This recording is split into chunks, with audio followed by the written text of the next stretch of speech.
Before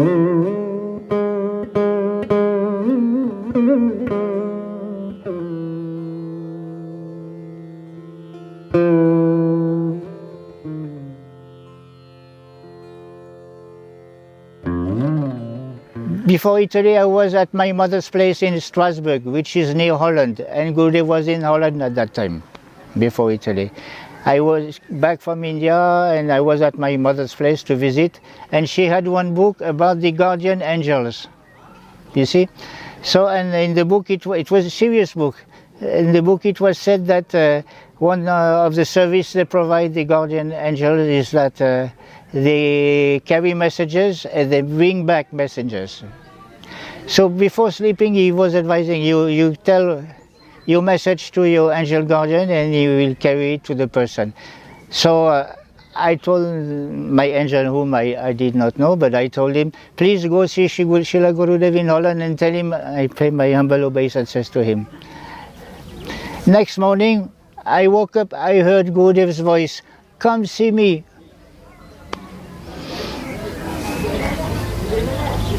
But I didn't have any money to go, I have no real connection there, it was quite difficult, so I did not go. I went down south of France, in the house of one brother, Kabiratma Prabhu. I stayed there for a few days, and one day one phone call comes. It was Vishwambhar Prabhu who is here with another devotee, coming from this area, going to Italy. And this place where I was on the way. He says, if you like, we pick you up. We come and sleep there, and we pick you up, you come with us to Italy. So that was Gurudev and Krishna's arrangement. So I got to go to Italy and be there for the festival, which was very nice, of course. And also in Brajadam many times. I was in Radhakund one day by some arrangement. I had not planned to be in Radhakund. And there I met one family, one very nice Brijvasi, Radhakund Vasi. And I could stay in the ashram there with very good company. One incident happened there, I want to tell you, that is a nice incident. I was staying with a few God brothers there, and one night, one of them, Mahabala, he was there, but he's gone now, he was here. Mahabala, he came back all bright and sparkling, you know, and all excited, like champagne, you know, with bubbles. So I asked him what happened. He said, oh, I was in Modi Bhavan in Govardhan, and I went to see Srila Gurudeva, he embraced me. And he was, whoa, sparkling, really, really. You could see it even with his eyes. He was sparkling. Gurudev embraced him. So merciful, Srila Gurudeva, so merciful. Plus all the knowledge, of course. He gave us so much knowledge about the Brajvasis. Yes. But for me it was more emotionally that I was touched by his constant encouragement. Even though I was still so weak, year after year after year, I was still weak and not following strictly the principles, you see.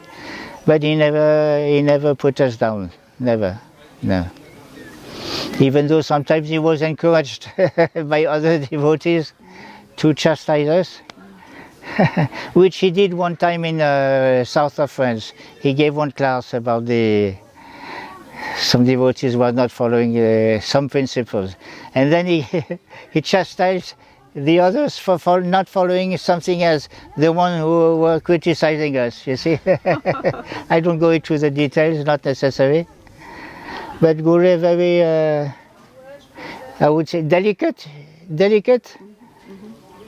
Yes. With the sensitive people, very, very. One thing I noticed the first time I saw him in New Mayapur also is that he was 100% masculine and 100% feminine. I had this very strong impression, you see. Why is it that we had this opportunity for him to come here? Everybody say you all are so fortunate to have Gurudev here. Yes, we are fortunate, but I think we are so fallen. That is why he's here. Maybe we need him. So he came here, and there's another story about this house. We were not staying here, and Param Prabhu, he heard that Gurudev goes to Hawaii to write his books. So we thought we need to get a house. We were so greedy to get a house by the sea so that he can stay here, come here, write his books. So we were looking, but it was impossible to get a house here because most of the houses by the beach was gone. So every time when Van Maharaj, Padmanabha Maharaj, name it, all the Maharaj came here, we were not staying here, we bring them to the beach and he said, this is the house we want to get, but it is sold. So then that year when Gurudev was coming, the year 2005, when we were looking for a house, we almost bought a house in the apartment where Gurudev still can go down and go to the beach. But prior to that, in 2004 he came. We had to rent a beach house. We cleared everything and we rented a beach house. Subsequently, on 2005, in month of March, when he came here, we had this house. And that was a miracle because this house was sold. And we were going to buy an apartment, and that house was actually apartment, and we were paying the earnest fee, that means the initial payment for the house. And like say if I'm paying today, like if I have to pay it this morning, and one day before that I was reading the newspaper and this house came for sale. So I say, what a miracle. And I rang my husband, I said, this house is for sale. He said, no, I don't think so, this house is gone. And probably they're talking about the opposite house, which is not this by the sea, and I'm not interested. So I called the agent and she brought me, this is the same house. So it was like, I don't know, maybe I think you have you have the greed for Gurudev. He will arrange everything. And even then, it takes 3 months for the bank to do all the paperwork, but the bank did it in 1 month. And we didn't stay. Gurudev came, he walked into the house. He was the first to come, step into the house. It was amazing. And that year we didn't stay here, we stayed in a hotel next door. We arranged everything and he stayed there. And he called me and Param and he scolded us. He says, next year I'm not coming. He said, we asked him why, because you all are not staying here, you all have given us this house and we are not coming back here if you all are not going to stay here. So the following year when he came, we had to stay, but we made an extra room upstairs. I'll show you all later.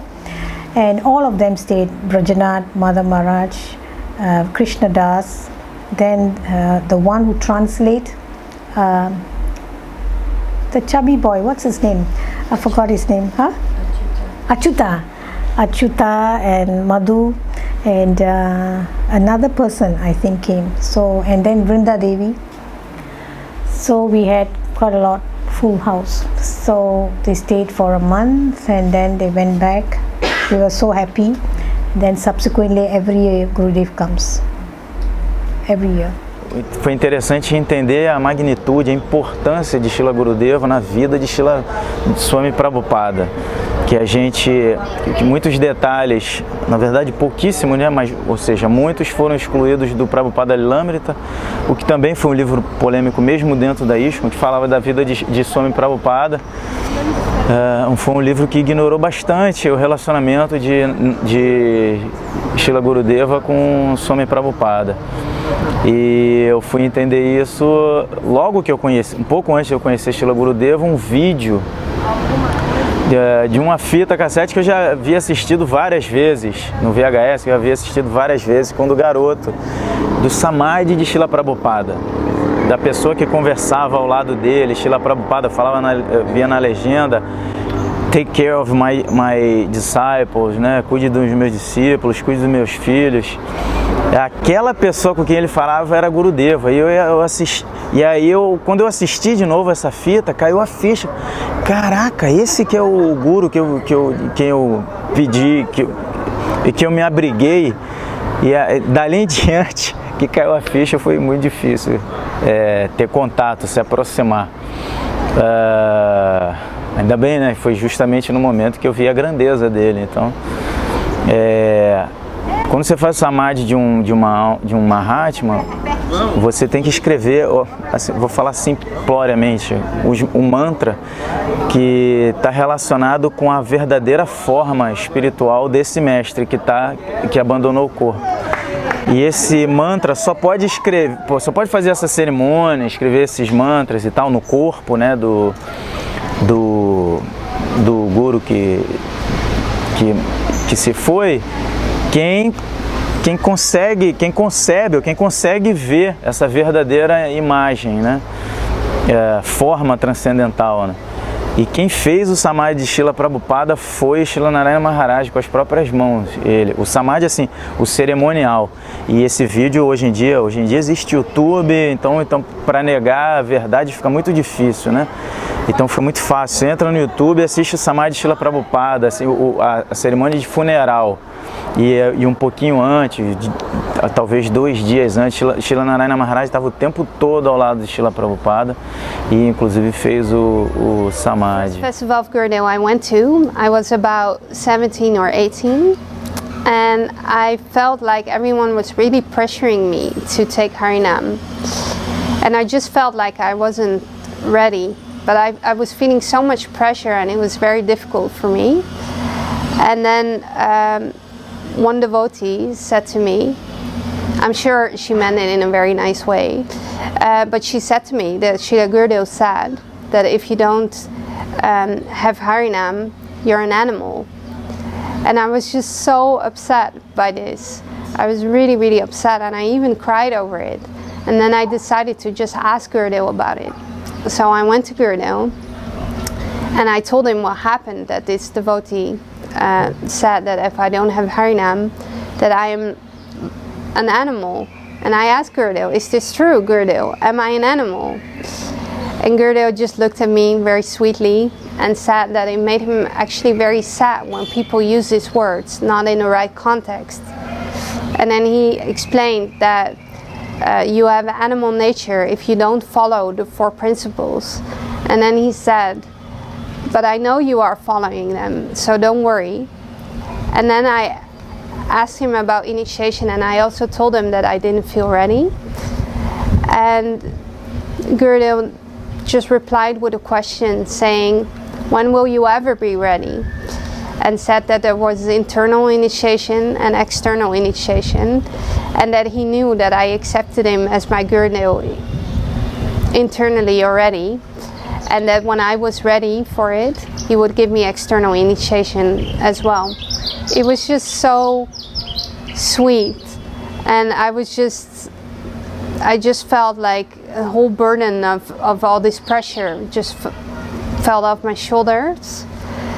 And after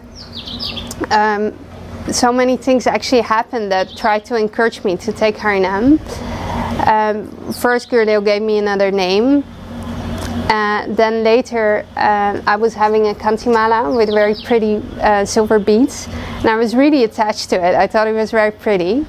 And Gurudeva told me that I shouldn't wear it. I should just wear a kantimala like the way he does. So he gave me a new one, and I started wearing it. And then later on Parka, my japa mala got stolen at Radhakund, and I was really upset. And everyone was asking me why I was crying, and I told them what happened. And then Gurudeva even gave me a new japa mala himself. And he was giving me so many signs, and he was really slowly taking me, but I was still fighting it. I just still didn't feel that I was ready for it. And then when I finally went to Gurudeva and asked to take Harinam, he looked at me and he said, oh, didn't I give it to you already? And it's just such a nice thing when I think about it, because it just made me realize how I thought I was the controller of this situation when actually we are not.